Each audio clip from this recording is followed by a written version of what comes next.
पथ्याम्भोमिर्दिश श्रोत्रात् तथा लोकागम् अकल्पयन् ॐ रं रामाय स्वाहा इदं रं रामाय इदं न मम अहमेदं पुरुषं महान्तम् आदित्यवर्णं तमसस्तु पारे सर्वाणि रूपाणि विचित्य धीरा नामानि कृत्वा विवदन् यदास्ते ॐ रं रामाय स्वाहा इदं रं रामाय इदं न मम धादा पुरस्ताद्यमुदा जहार चक्रप्रविद्वान् प्रतिशतश्रः तमेवं विद्वान् अमृत इह भवति नान्यः पन्था अयनाय विद्यते ॐ रं रामाय स्वाहा इदं रं रामाय इदं न मम यज्ञेन यज्ञमयदं देवाः तानि धर्माणि प्रथमान्यासन् ते हनागं महिमानः सजन्ते यत्र वोर्भिः साध्यासन्ति देवाः ॐ रं रामाय स्वाहा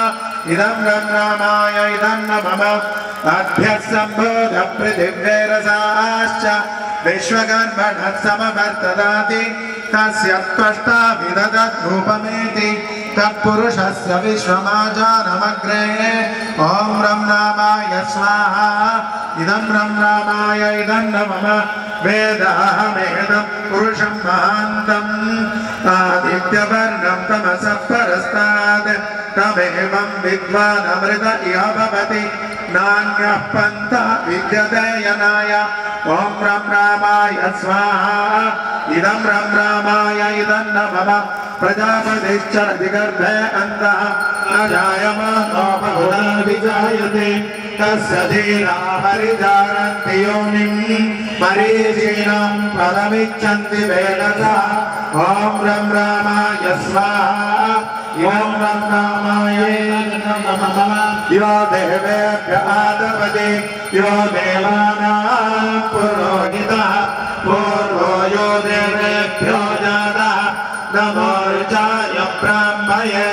ऋचं ॐ रं रामाय स्वाहा इदं रं रामाय इदं न मम ऋचं ब्रह्मं धरयन्तः देवा अग्रे तदब्रुवन् यस्त्वैवं ब्राह्मणो विद्यात्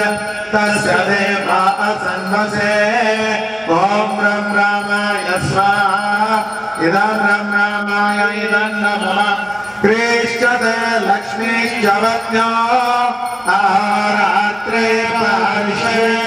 नक्षत्राणि रूपम् अश्विनो व्याप्तम् इष्टं मनिषाण अभं मनिषाण सर्वं मनिषाण तोक्षयोरावृणीमहे गातुं यज्ञाय गातुं यज्ञपदये दैवी स्वस्तिरस्तु नः स्वस्तिर्मानुषेभ्यः ऊर्ध्वं दिगातु भेषजं शन्नो अस्तु द्विपदे शञ्चतुष्पदे ॐ शान्ति शान्ति शान्तिः।